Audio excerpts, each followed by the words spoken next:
Teddy Pritzker and Don Pritzker. The oath will be administered by the Honorable Mary Jane Tice.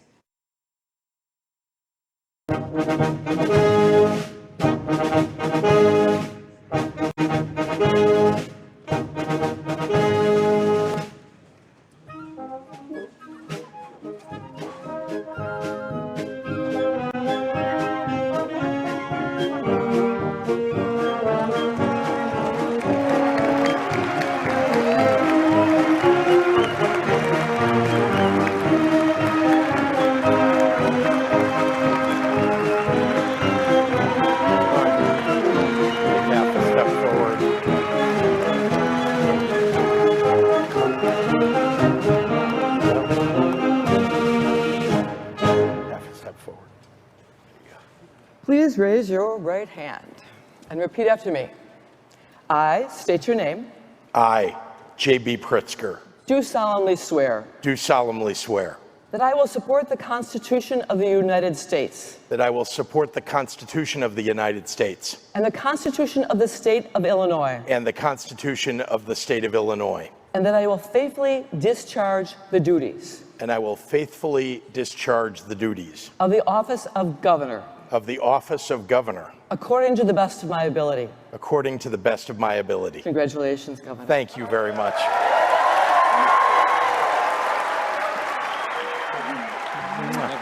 Love you.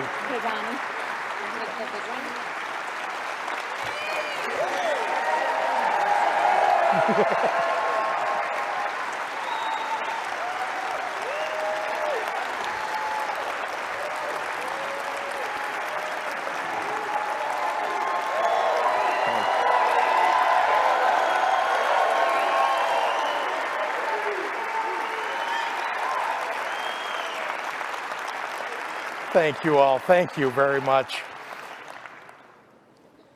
Well, during this last campaign over the last year, I drove all across the state, and I couldn't help but notice that people had put up some signs in their yards that said, "Fire Pritzker." I was concerned about this until my kids pointed out that when people in their generation think something is really cool, they say, "That's fire."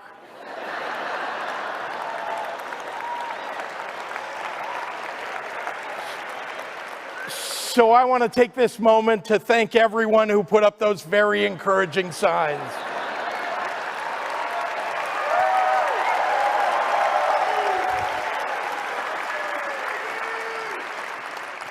Today, as every day, I feel blessed to stand with my compassionate and dedicated partner in governance and your Lieutenant Governor, the outstanding Juliana Stratton.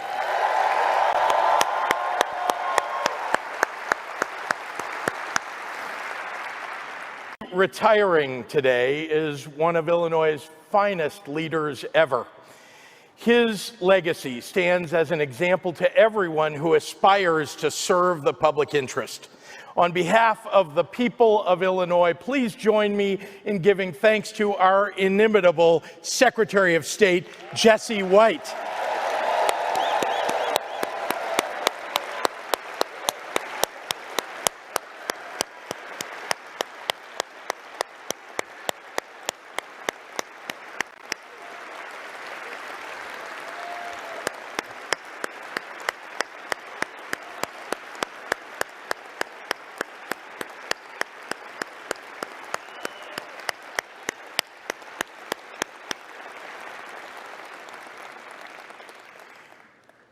I want to acknowledge our other distinguished guests here today, beginning with the love of my life and the First Lady, M.K. Pritzker, and our children, Teddy and Don Pritzker.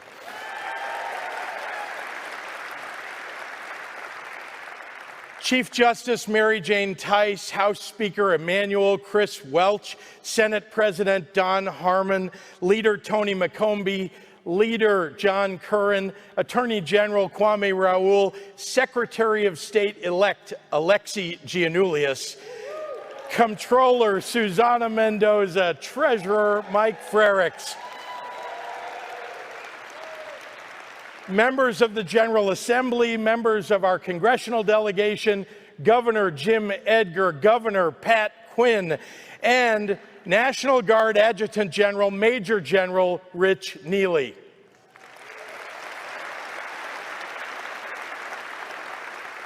To all of you, on behalf of the people of Illinois, thank you for your service and your sacrifice. Now, 4 years ago, I stood on this very stage and I laid out a vision for change in Illinois, one that was elevated by our shared hope for better days ahead and forged by a common belief that the smarts and hard work and the goodness of Illinoisans has always overcome adversity.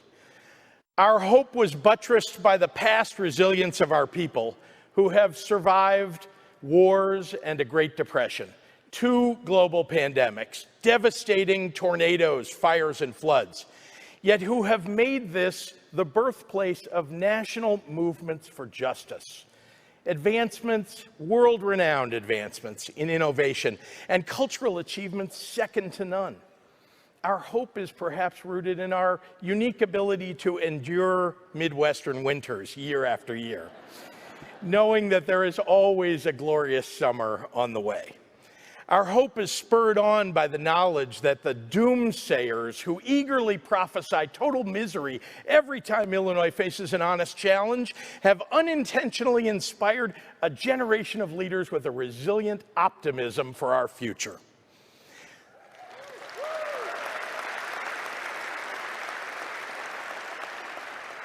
The hope we share, the hope I expressed at my first inauguration, was born of a truth lodged firmly in my heart, that Illinois has always stood at the intersection of American ambition and human resilience. And that combination is what has made this the greatest state in the Union.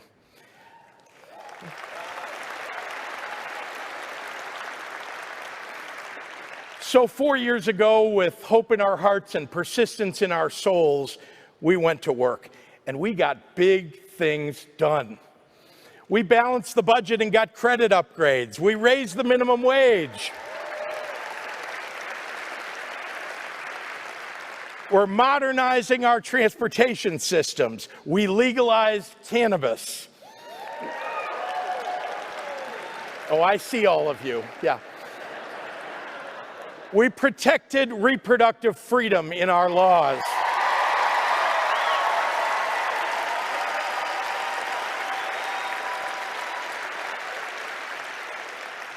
We took nation-leading climate action that's growing our energy production. We instituted nursing home reforms to increase staffing and safety. We saved taxpayers' money by consolidating pension systems and provided real middle-class tax relief to help families overcome inflation.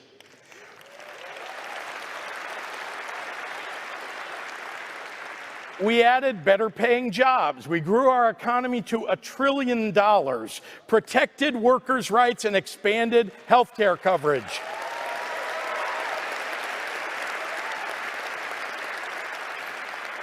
Amid a rise in intolerance and fascism throughout the United States, with increasing attacks on our most vulnerable populations, Illinois has decisively moved to protect civil rights, human rights, and voting rights by enshrining them directly in state statute.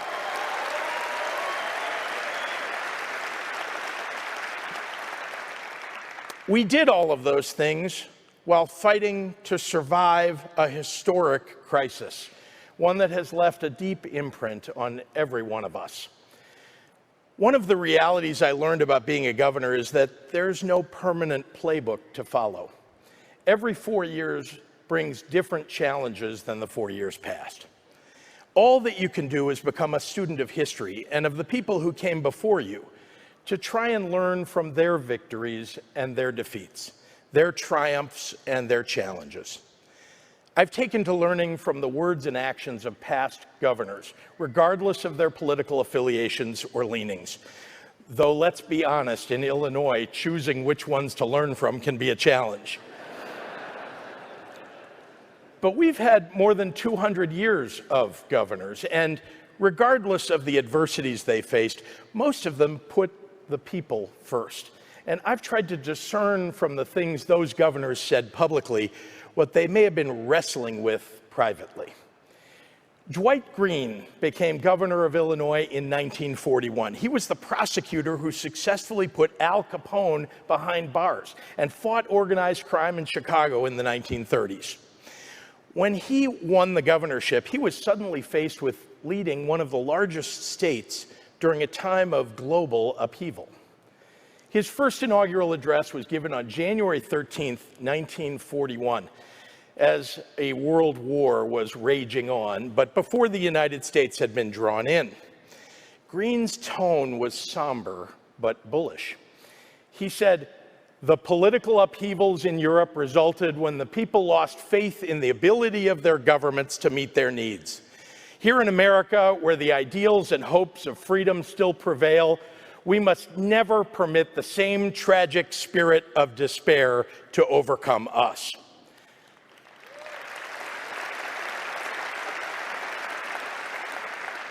Now, by the time Governor Green gave his second inaugural speech on January 8, 1945, the world weariness he must have felt seems to peek through as he talks about the waning days of the war.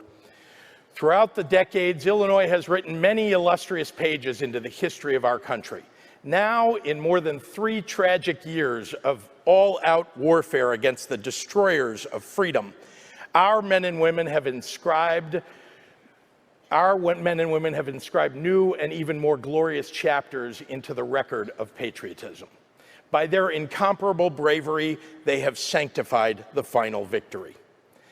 Now, I suspect that Governor Green, wrestling with the unbearable cost of a terrible conflict, was attempting to comfort his people in that second inaugural address, to express how deeply he felt the loss of the 18,601 Illinoisans who were killed during World War II. I think everyone here knows a little about that feeling of loss. Over the last 3 years, we lost 35,814 Illinoisans to COVID-19. That grief and the desire to comfort are all too familiar to me. There's a day that stands out over others, and it was the day in September of 2020 when I sat in the chapel at the University of Chicago listening to the husband of Joyce Pacubus LeBlanc, one of the first nurses to die of COVID-19 in Illinois. Lawrence LeBlanc spoke of the intense love he had for his wife. He ended his tribute to Joyce, saying, "If I had another 10 lifetimes to live, and I had to choose, it would be with her." I did not know at that point that the pandemic would rage on to an even higher peak for another year and a half, that so many more people would die or fall ill, that the disruption to our lives, our well-beings, our livelihoods was far from over. But that evening at that chapel, I just knew that I was the governor, and I had a responsibility to Lawrence LeBlanc and to his beloved Joyce to honor his words and her passing, and to make real the sacred prayer that I said nearly every day at the podium. May their memory be for a blessing. The difficult thing about governing through unprecedented times is that it's your job to set the precedent, to find a path, even when none appears to exist, to lift up the frontline heroes, the essential workers on whom we all rely, to make the hard decisions to protect those doing the very hard work of keeping us all together. As governor, it's your job to plan for the future, even as you continue to grapple with the past. That's a lesson tucked into Governor Green's second inaugural speech, which, while filled with somber remembrance, also set a second-term agenda for post-war Illinois even before the war ended. So today, as Illinois continues its progress, overcoming our historical fiscal challenges and a deadly global pandemic, I come to you with an agenda as ambitious and bold as our people are, thinking not only about the next 4 years, but about the next 40. Our long-term ambitions must begin with a focus on the people for whom we are building. No policy proposal that I could advance will have a greater impact on our future than the quality care and education we afford to our very youngest residents.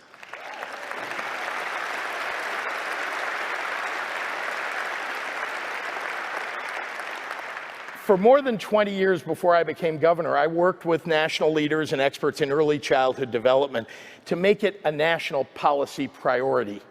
It's time for Illinois to lead.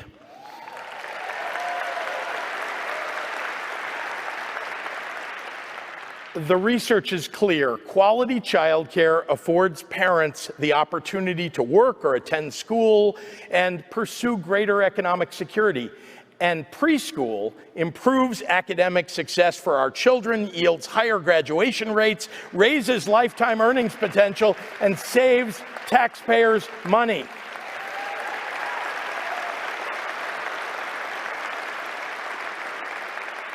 That's why I propose we go all in for our children and make preschool available to every family throughout the state.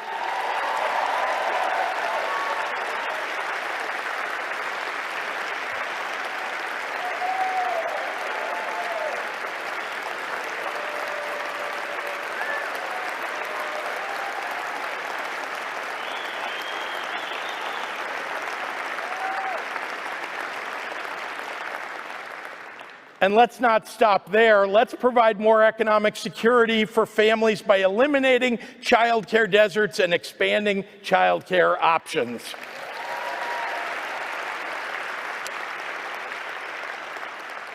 It's also our obligation to make college more affordable by removing financial barriers.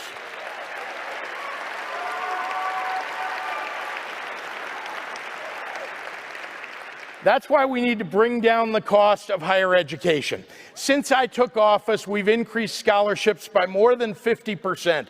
Now let's focus on making tuition free for every working class family in Illinois.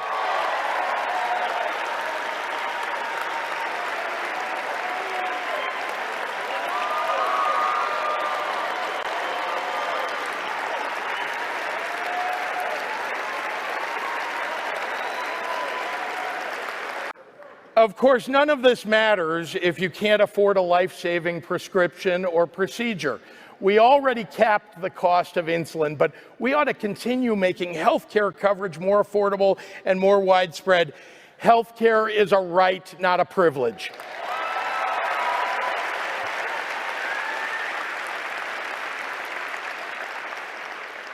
Focusing on the future of working families and making everyday life easier and more affordable for people is what I believe government ought to be all about. We've done a lot on this in recent years. Balancing the budget, paying off debt, and eliminating interest on overdue bills has made it possible for us to provide tax relief. Let's work toward more permanent tax relief.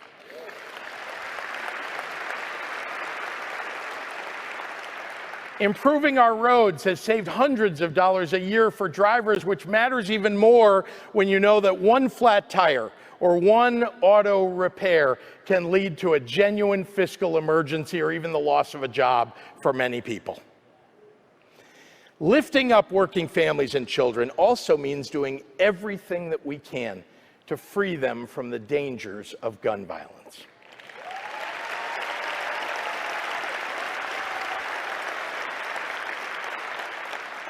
Four years ago, during my inaugural speech, I memorialized the victims of the Mercy Hospital shooting. A few weeks after I took office in 2019, I stood with the people of Aurora after the Henry Pratt Company workplace shooting.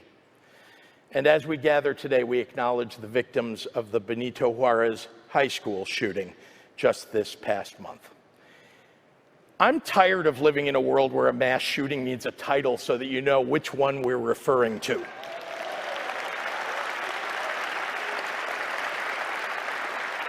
Hospitals, high schools, homes, parades, offices, there's no place, geographic or otherwise, that's been spared from the threat of gun violence. Whether it's ghost guns, high-powered semi-automatic rifles, or modified rapid-fire handguns, dangerous weapons are putting families and law enforcement at risk. Now, I'm a firm believer that government functions best when we look for compromise. But I'm done with the NRA having its way when it comes to mass shootings.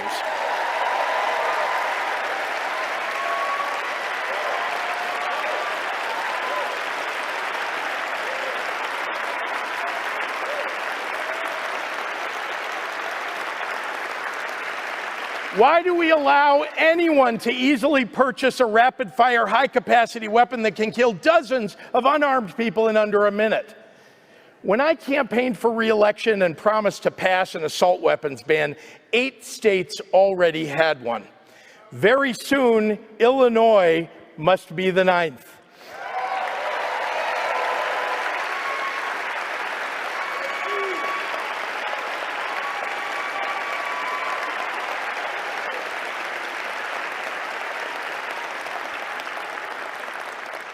And we ought to have a real accounting of the assault weapons currently in circulation.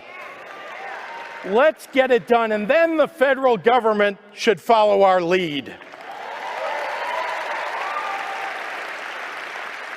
One thing last year proved is that if given the chance, a bunch of right-wing judges and legislators will take away women's rights. Well, Illinois spoke loudly and decisively in 2022 and declared that in the land of Lincoln, we trust women.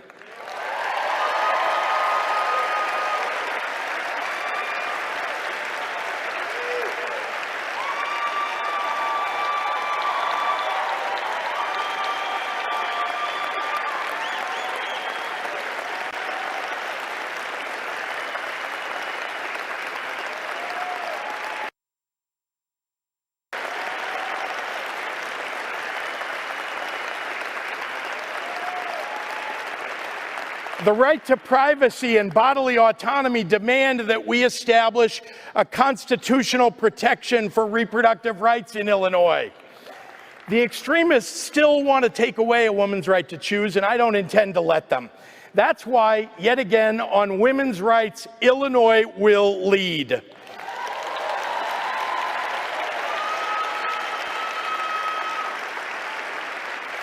Finally, our success as a state goes hand in hand with a determination to fight against a rising tide of hate. Old evils will always find new haters to bring them back to life. Yesterday's Father Coughlin becomes today's Tucker Carlson. Racism, anti-Semitism, xenophobia, misogyny, homophobia have existed in some form or another throughout our entire history. For some, the ugly voices that sing those discordant notes sound like siren calls. Their message is amplified by elected officials or political grifters who look to harness the tremendous power of hate for their own ambition. They pledge allegiance to our nation with one hand and then usher in the means of its destruction with the other. Years before I ever thought about running for governor, I was approached by a man named Sam Harris about the possibility of helping to build a Holocaust museum in Illinois. Sam sat down at my conference table and conspicuously propped his watch up on its wristband, and he said, "I just need 3 minutes of your time." What I didn't know is that Sam had been a highly successful insurance executive earlier in his life, and this is how he would start every meeting. Those 3 minutes turned into 10 years of my life working to build the Illinois Holocaust Museum and Education Center.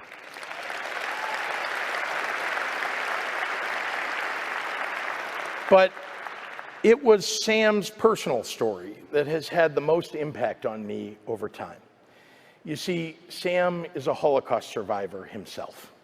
He was born in Deblin, Poland, and when the Nazis invaded his town, they murdered Sam's parents, all of his relatives except 2 sisters, and all of his friends. Sam miraculously escaped extermination in 2 concentration camps, the conditions of which are almost unspeakable. After the war, he was placed in an orphanage in Poland and eventually was adopted by Dr. and Mrs. Ellis Harris in Northbrook, Illinois.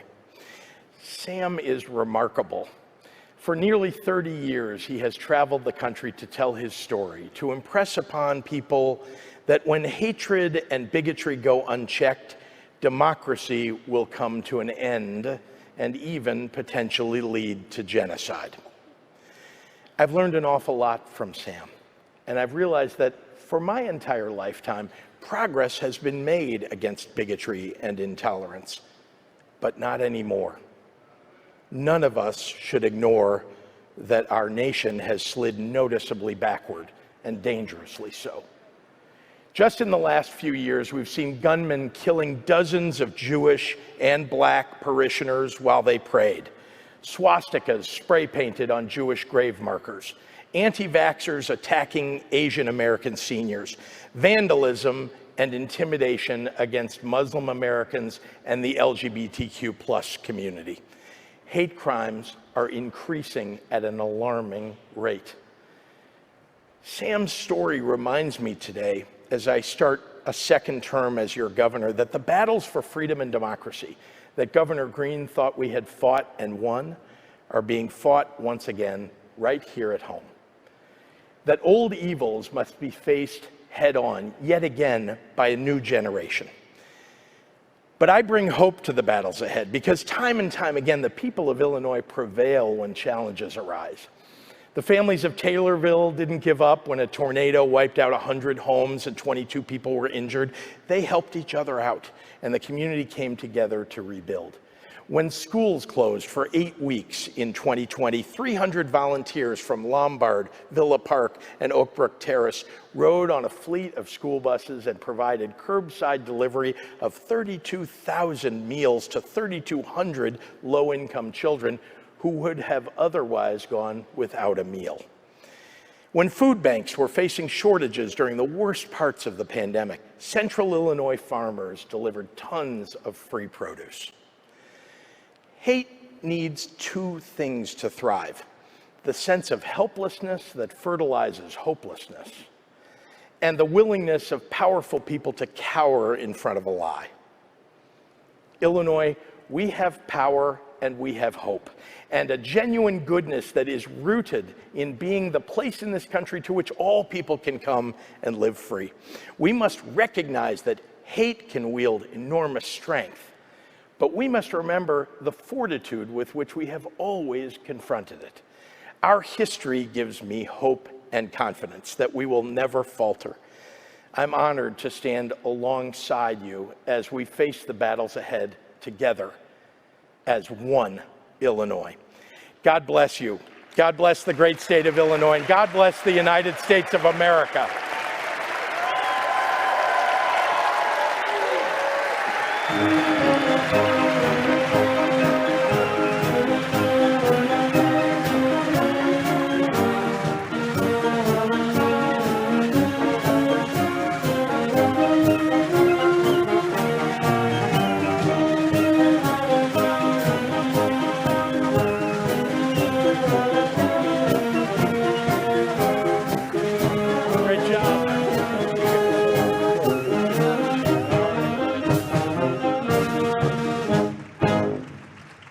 Thanks for watching, and if you haven't already, please consider subscribing to our channel.